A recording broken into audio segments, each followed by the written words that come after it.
नमस्कार, good morning. आप सबका स्वागत है आपके अपने YouTube पर या लक्ष्य क्लासेस पर। पशु परीक्षण 2024 के लिए पशुपालन संबंधित 1000 प्रश्नों की सीरीज चल रही थी। आज हमारा क्लास नंबर 6 थी। ये क्लास नंबर 6 थी। इस क्लास को हमने लाइव करा था। लाइव में टेक्निकल इश्यू के कारण स्क्रीन आपको सही शो नहीं हो रही, इसलिए क्लास में वापस रिकॉर्डेड डाल रहा हूँ। ठीक है, तो एक बार इस क्लास को वापस देख लेना अच्छे से। उस टाइम आपको पास सही नहीं दिखे, इसके लिए माफी चाहते हैं। तो आइए आज इस क्लास को शुरू करता हूँ वापस में, और मैं इसको रिकॉर्डेड डाल रहा हूँ, वीडियो डाल रहा हूँ। अब आप देखना, विजिट कर लेना। ठीक है, तो चलिए पहला नंबर क्वेश्चन आ रहा है आपके सामने। क्वेश्चन नंबर 1 कह रहा है कि वीर्य में शुक्राणुओं की संख्या एवं गतिशीलता का परीक्षण किया जाता है। वीर्य में शुक्राणुओं की संख्या और गतिशीलताओं का परीक्षण किया जाता है। बीबीसी से, एमबीआर से, उपयुक्त दोनों या वाउंडेन टेस्ट से। बताइए, वो वीर्य में जो शुक्राणुओं की संख्या और गतिशीलता का परीक्षण किससे किया जाता? ये किया जाता बीबीसी से। किसे? बीबीसी से किया जाता, यानी ये राइट हो। क्या होगा आपका? ए। चलते हैं नेक्स्ट क्वेश्चन नंबर आपके सामने। 2 नंबर है कि उच्च गुणवत्ता का खोआ बनाने के लिए किसका दूध अच्छा माना जाता है? कि उच्च गुणवत्ता का खोआ बनाने के लिए किसका दूध अच्छा माना जाता है? गाय का, भेड़ का, भैंस का, ऊंट का? तो किसका माना जाता है? उच्च गुणवत्ता वाला खोआ बनाने के लिए भैंस का दूध सबसे अच्छा माना जाता है। किसका? भैंस का दूध सबसे अच्छा माना जाता है। चलते हैं नेक्स्ट क्वेश्चन नंबर आपके सामने 43 आ रहा है। क्वेश्चन नंबर 43 कहता है कि क्या कहता है? पशुओं में कौन सी बीमारी जीवाणु या बैक्टीरिया से जनित नहीं है? पशुओं में कौन सी बीमारी है जो बैक्टीरिया से नहीं होती है, जनित नहीं होती, यानी जीवाणु से जनित नहीं होती है? एंथ्रेक्स हो गया, हिमेरेजिक सेप्टिसिमिया हो गया, या ब्लैक क्वार्टर हो गया, या रिंडर पेस्ट हो गया? कौन सा नहीं होगा? जीवाणु द्वारा जनित बीमारी कौन सी नहीं है पशुओं में? तो कौन सी नहीं है? तो आप ये रिंडर पेस्ट बीमारी है, वो जीवाणु द्वारा नहीं फैलती। ठीक है, क्या होगा? दे रही। तो क्या होगा आपका? दे। चलते हैं क्वेश्चन नंबर 144, यानी 44 नंबर क्वेश्चन आ गया। क्वेश्चन नंबर 44 क्या कहता है कि ऊंट के लिए आवास में कुल स्थान होना चाहिए। एक ऊंट है, उसके आवास के लिए कितना स्थान चाहिए? ये मान लीजिए ये ऊंट है हमारा, ये ऊंट है। इस ऊंट को रहने के लिए कितना आवास चाहिए? बताइए, कितना आवास चाहिए? बताइए, ऊंट को रहने के लिए कितना आवास चाहिए? 15 से 20 वर्ग फीट है, 80 से 100 वर्ग फीट है, या 100 से 120 वर्ग फीट है, या 70 से 100 वर्ग फीट है? तो 44 में क्या है?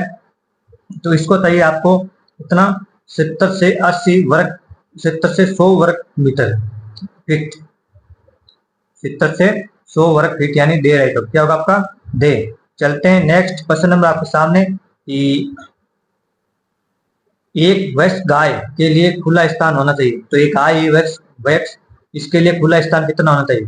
20 से 30 वर्ग फीट, 80 से 100 वर्ग फीट, 50 से 60 वर्ग फीट, या 180 से 200 वर्ग फीट? तो ये गाय के लिए खुला स्थान कितना होना चाहिए?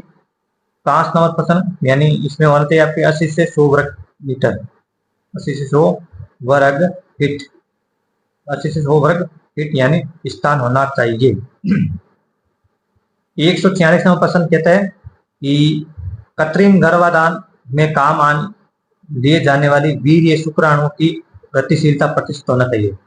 कृत्रिम गर्भाधान के लिए जो काम में लिए जाने वाला वीर्य होता है, उसके शुक्राणु की गतिशीलता की प्रतिशत कितना होना चाहिए? 20%, 40%, 60 या 80? तो कितना प्रतिशत होना चाहिए? तो बता दीजिए जल्दी, कितने प्रतिशत होना चाहिए? तो ये होना चाहिए आपके 40%। कितना? 40% होना चाहिए, यानी बी राइट होगा आपका। क्या होगा? B.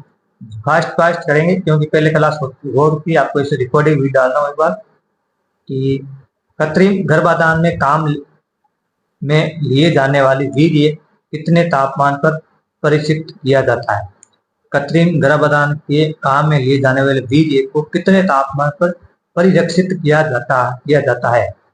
-196 degree Celsius, -40 Celsius degree, या 196 डिग्री 40 डिग्री सेल्सियस? बताइए, तो कितना पर किया जाता है? आपके ये किया जाता है -196 सेल्सियस डिग्री पर, यानी यही पर होगा आपका ए। चलते आगे 148। दूध में खनिज मात्रा होती है, दूध में खनिज की मात्रा होती है 5%, 1%, 2%, या 3%। बताओ, दूध में खनिज की मात्रा होती है तो कितने होती है? यह होती है आपके 1%। कितनी? 1% होती है, यानी 1% दूध में खनिज की मात्रा होती है। तो आइए, ये क्या कहते हैं आपके क्वेश्चन नंबर 149।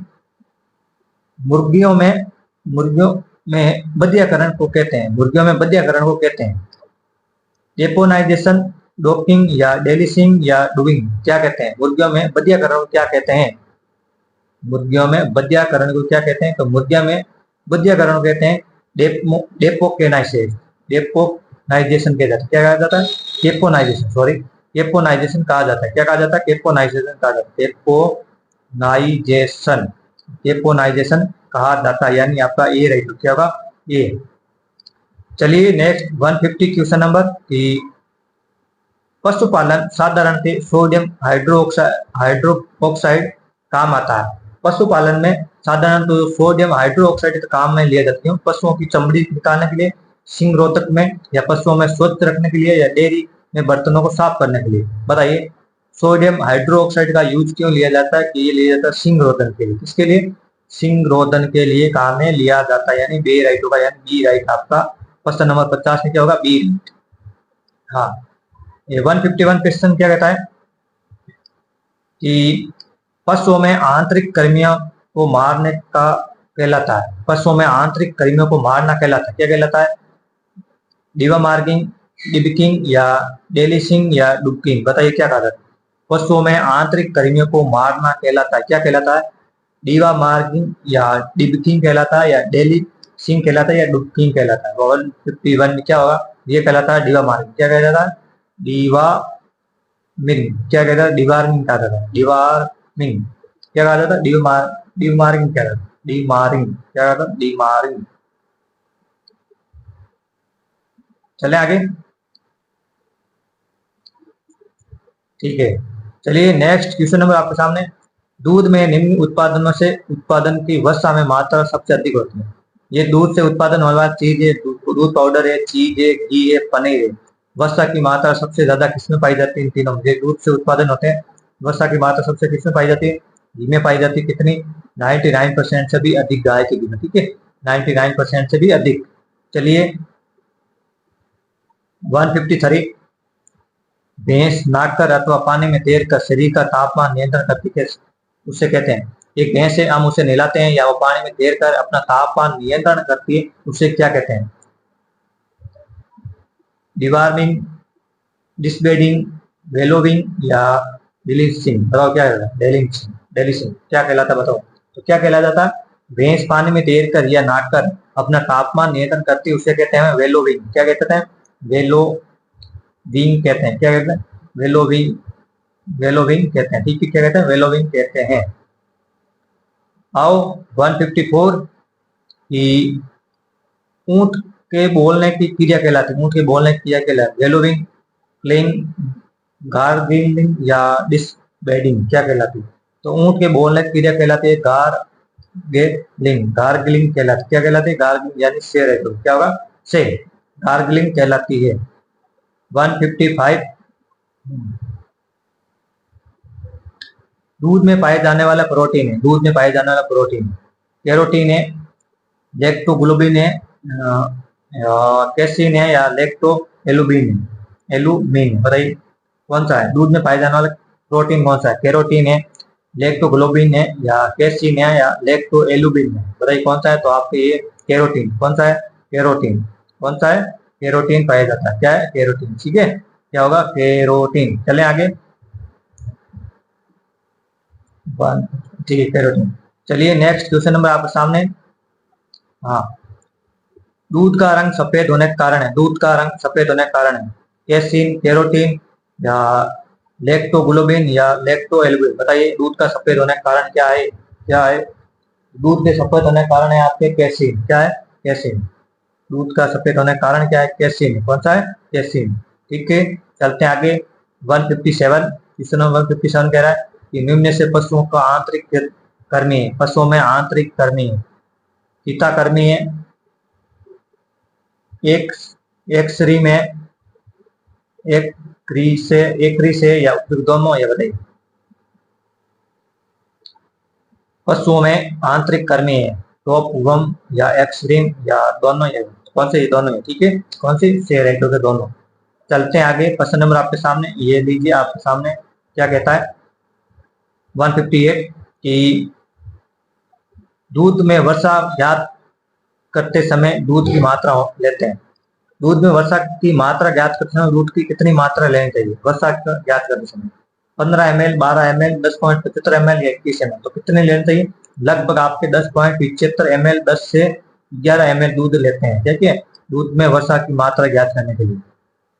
हाँ, 159% क्या कहता है बताइए? 150% क्या कहता है? दूध का हल्का नीला होना दर्शाता है। दूध का हल्का नीला होना दर्शाता है। थनैला रोग से ग्रसित, पानी की मिलावट, गाय व भैंस के दूध मिश्रित या उपयुक्त सभी। तो दूध का हल्का नीला होना कहलाता है पानी की मिलावट, पानी की मिलावट, ठीक है। चलिए आगे चलते हैं। क्वेश्चन नंबर आपके सामने 160 कहता है कि गर्बर मशीन की गति होती है, गर्बर मशीन की गति होती है 1100 RMP, 2100 RMP, 1000 RMP या 2500 RMP। तो गर्बर मशीन की गति होती है 1100 RMP, ठीक है, या 1100 RMP। चलिए क्वेश्चन नंबर आपके सामने 161 क्या कह रहा है? 161 कहता है कि दूध का अपेक्षित घनत्व किससे ज्ञात करते हैं? दूध का अपेक्षित घनत्व किससे ज्ञात करते हैं? लेक्टोमीटर से, सेलोमीटर से, ब्यूरो ब्यूट्रोमीटर से या उपयुक्त सभी। दूध का अपेक्षित घनत्व किससे ज्ञात करते हैं? ये करते हैं आपके लेक्टोमीटर से। किसे? लेक्टोमीटर से ज्ञात करते हैं, यानी 161 में क्या होगा? ए।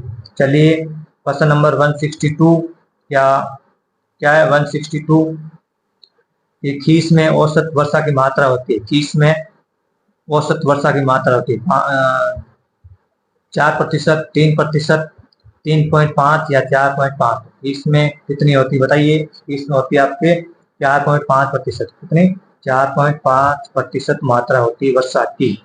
चलते हैं आगे 163 मारवाड़ी भेड़ नर की औसत भार होता है, मारवाड़ी भेड़ नर की औसत भार होता है 27 से 36 kg, 20 से 25 kg, 33 से 42 kg या 48 kg। तो आपने मारवाड़ी नर भेड़ की बस औसत भार कितना होता है? आपके 27 से 36 kg का, ठीक है, 27 से 36 kg का होता है। हाँ, 164 की 164 कहता है कि मगरा होगी, मालपुरा होगी, चोकला नस्ल ये भेड़ों की है। मगरा, मालपुरा, चोकला ये भेड़ की नस्ल है। कौन से इलाके में पाई जाती है, मतलब कौन से राज्य में पाई जाती है? मध्य प्रदेश, राजस्थान, पंजाब, बिहार। मंगरा, मालपुरा, चोकला नस्लें कहाँ पाई जाती है? तो ये पाई जाती है आपके राजस्थान। कहाँ पाई जाती है? राजस्थान में पाई जाती है, ठीक है। कहाँ पाई जाती है? आपके राजस्थान में पाई जाती है। हाँ, चलिए 165 क्वेश्चन नंबर 65 कि कुकड़क, कुकड़क यानी मुर्गी के मांस को कहते हैं, मुर्गी के मांस को कहते हैं टेंडर कहते हैं, पार कहते हैं, बेकॉन कहते हैं या गार्गलिंग कहते हैं? बताओ क्या कहते हैं? मुर्गी के मांस को क्या कहते हैं? जल्दी जल्दी करेंगे, बताइए बताइए क्या कहते हैं? कुकड़क को मांस को क्या कहते हैं? तो टेंडर कहते हैं। क्या कहते हैं? टेंडर कहते हैं। क्या कहते हैं? टेंडर कहते हैं। चलिए अगला क्वेश्चन 166 की 166 कहता है कि भेड़ पालना प्रारंभ हुआ, भेड़ पालना प्रारंभ कब हुआ था? भेड़ पालना प्रारंभ हुआ 8700 ईसा पूर्व, 7000 ईसा पूर्व, 8000 ईसा पूर्व, 9500 ईसा पूर्व। तो भेड़ पालना कब शुरू हुआ? भेड़ पालना 8700 ईसा पूर्व से भेड़ पालना शुरू हो गए थे। कहाँ पे? 8700 ईसा पूर्व भेड़ पालना शुरू हो गए थे। चलिए आज सामने 67 नंबर क्वेश्चन आ रहा है कि निम्न से कृमिनाशक है, निम्न से कृमिनाशक कौन सा? फिनोविक्स है, टीचर आयोडीन है, टारपी का तेल है या उपयुक्त सभी। कृमिनाशक कौन है? कृमिनाशक आपके ये फिनोविक्स। कौन सा? फिनोविक्स। कर्मिनाशक कौन सा? फिनोविक्स है, ठीक है। क्या है? फिनोविक्स। चलिए 168 क्वेश्चन नंबर आपके सामने ये रहा कि दूध का सर्वाधिक प्रोटीन होता है, दूध में सर्वाधिक प्रोटीन होता है कैसीन, एल्ब्यूलिन में, ग्लोबिन में या उपयुक्त में से कोई नहीं? बताइए। दूध में सर्वाधिक प्रोटीन होता है 168 का उत्तर देना। तो दूध में सर्वाधिक प्रोटीन होता है कैसीन में। किसमें? कैसीन में होता है, ठीक है, इसमें होता है कैसीन में होता है। चलिए 169 क्वेश्चन नंबर आपके सामने ये रहा कि प्रजनन में उपयोग में आने वाले नर अश्व को क्या कहते हैं? प्रजनन में प्रजनन में उपयोग में आने वाले नर अश्व को क्या कहते हैं? स्टेलियन, फिल्मी, खिल्ली या मैयर? बताइए क्या कहा जाता है? प्रजनन में उपयोग में आने वाले नर स्टेन क्या कहा जाता है? इसको कहा जाता है स्टेनियन। क्या कहा जाता है? स्टेलियन कहा जाता है। क्या कहा जाता है? स्टेलियन कहा जाता है। आज का लास्ट क्वेश्चन। भेड़ की कौन सी नस्ल अकाल के प्रति सहनशीलता है? भेड़ की कौन सी नस्ल है जो अकाल के प्रति सहनशीलता है? नीलोर है, जैसलमेरी है, मारवाड़ी है, चोकला है? बताओ भेड़ की कौन सी नस्ल है जो सहनशीलता है पर अकाल के लिए सहनशीलता है? नीलोर है, जैसलमेरी है, या मारवाड़ी है, या चोकला है? तो कौन सी है? ये आपके शेर राइट होगा आपका। कौन सा? मारवाड़ी। कौन सा? मारवाड़ी होगा। ठीक है, तो ये थे आज के 30 क्वेश्चन। उस क्लास में थोड़ी इश्यू होने के कारण स्क्रीन सही नहीं दिख रही होगी, इसलिए क्लास वापस रिकॉर्डेड डाल रहा हूँ। क्लास को लाइक करना, शेयर करना, चैनल पहली बार है तो चैनल को सब्सक्राइब जरूर करना। जय हिंद। शाम को 3 बजे भूगोल, भारत भूगोल क्लास में जुड़ना ना भूलें। ठीक है, चलो पढ़ते रहो, मस्त रहो।